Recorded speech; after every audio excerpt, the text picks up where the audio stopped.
तेलंगाना के अलावा 4 रियासतों में इंतखाबी घंटी बज चुकी है। मरकजी इलेक्शन कमीशन ने रियासत तेलंगाना, मध्य प्रदेश, राजस्थान, छत्तीसगढ़ और मिजोरम के इंतखाबात की शेड्यूल का ऐलान कर दिया है।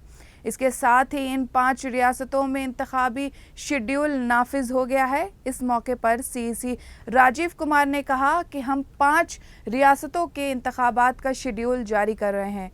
हमने 40 दिनों में 5 रियासतों का दौरा किया। हमने 5 रियासतों के ओहदेदारों से और उनके पार्टी लीडर से बातचीत की।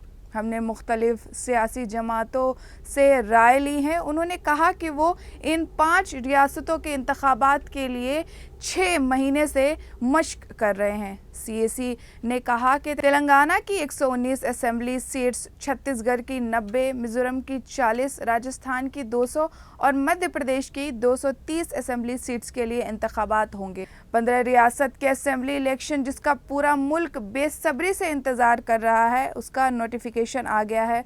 मरकजी इलेक्शन के chief election officer Rajiv Kumar ने तेलंगाना, मध्य प्रदेश, राजस्थान, छत्तीसगढ़ और मिजोरम रियासती असेंबलियों के इलेक्शन नोटिफिकेशन का ऐलान कर दिया है। तेलंगाना में 30 नवंबर को पोलिंग होने का ऐलान किया गया। तेलंगाना इलेक्शन एक ही स्टेज में होगा। नोटिफिकेशन 3 नवंबर को आ जाएगा। नॉमिनेशन की आखिरी तारीख 10 नवंबर 2030 है। मुशाहिदे की वजाहत 13 नवंबर 2023 को होगी। उन्होंने कहा कि वापसी की आखिरी तारीख 15 नवंबर 2023 है। इलेक्शन की गिनती 3 दिसंबर 2023 को होगी। राजस्थान में 23 नवंबर को इलेक्शन होंगे और नतीजे का ऐलान है कि 3 दिसंबर को होगा। मध्य प्रदेश में 7 नवंबर को पोलिंग होने का इंकशाफ हुआ है। मिजोरम में 7 नवंबर को वोटिंग होगी। छत्तीसगढ़ में 2 मरहलों में इलेक्शंस होंगे। पहला मरहला 7 नवंबर को और दूसरा मरहला 17 नवंबर को होगा। तमाम रियासतों के नतीजे का ऐलान 3 दिसंबर को किया जाएगा। तमाम 5 रियासतों में 8.2 करोड़ मर्द और 7.8 करोड़ ख्वातीन वोटर्स हैं। इलेक्शन कमीशन हुक्काम ने कहा कि 5 रियासतों में 679 असेंबली सीट्स के लिए इलेक्शन होंगे। इस इलेक्शन में बुजुर्गों को घर बैठे वोट डालने का मौका दिया जाएगा। मिजोरम और छत्तीसगढ़ में ख्वातीन वोट्स की तादाद सबसे ज़्यादा है। इलेक्शन कमीशन के मुताबिक 5 रियासतों में 1.87 लाख पोलिंग स्टेशन कायम किए गए हैं। इसी ने वजाहत की कि तेलंगाना में 35,356 पोलिंग स्टेशन कायम किए गए हैं। इसी ने कहा कि मध्य प्रदेश में 230 सीट्स, छत्तीसगढ़ में 90 सीट्स, राजस्थान में 200 सीट्स, तेलंगाना में 119 सीट्स और मिजोरम में 90 सीट्स पर इलेक्शन होंगे। तेलंगाना में इलेक्शन की भी घंटी बज चुकी है। रियासती असेंबली के लिए पोलिंग 30 नवंबर को होगी। मरकजी इलेक्शन कमीशन ने रियासत तेलंगाना, मध्य प्रदेश, राजस्थान, छत्तीसगढ़ और मिजोरम के इलेक्शन के शेड्यूल का ऐलान कर दिया है। इसके साथ ही इन 5 रियासतों में इलेक्शनी ज़ब्त नाफिज हो गया है।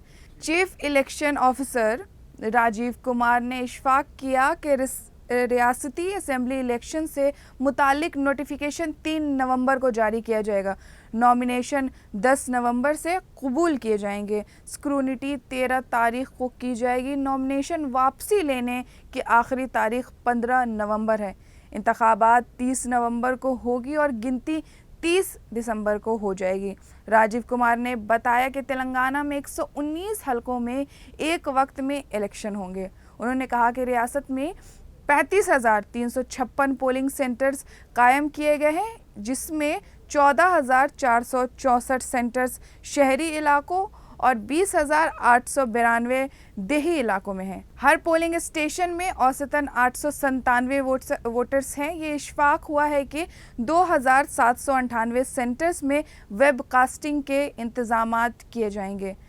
597 पोलिंग सेंटर्स के इंतजामात सिर्फ ख्वातीन के लिए किया जा रहा है। इसी तरह 664 मॉडल पोलिंग सेंटर्स और माजूर अफराद के लिए 120 पोलिंग सेंटर्स बनाए जाएंगे। इसी ने कहा कि रियासत में कुल 3.17 करोड़ लोगों को वोट देने का हक है। इसमें 1.98 करोड़ मर्द और 1.98 करोड़ ख्वातीन वोटर्स हैं।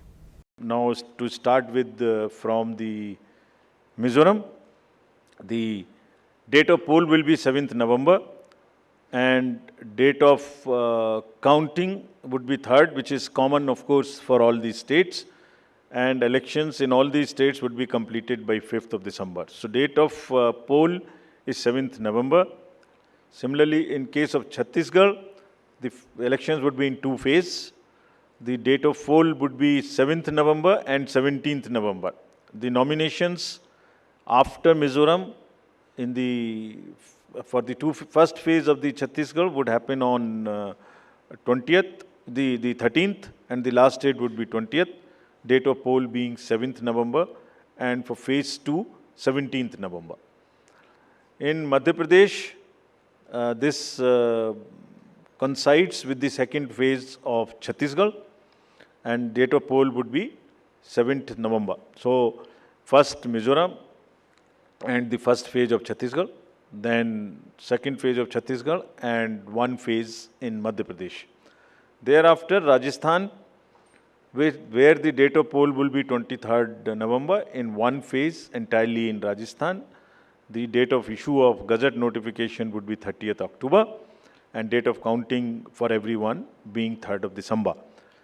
Telangana would go last to the poll and date of poll is 30th November with the date of issue of Gazette notification being 3rd of November.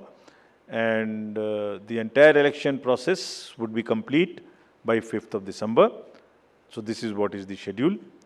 आज के लिए बस इतना ही। अब मिलेंगे नए खास खबर के साथ। तब तक के लिए खुदा हाफिज।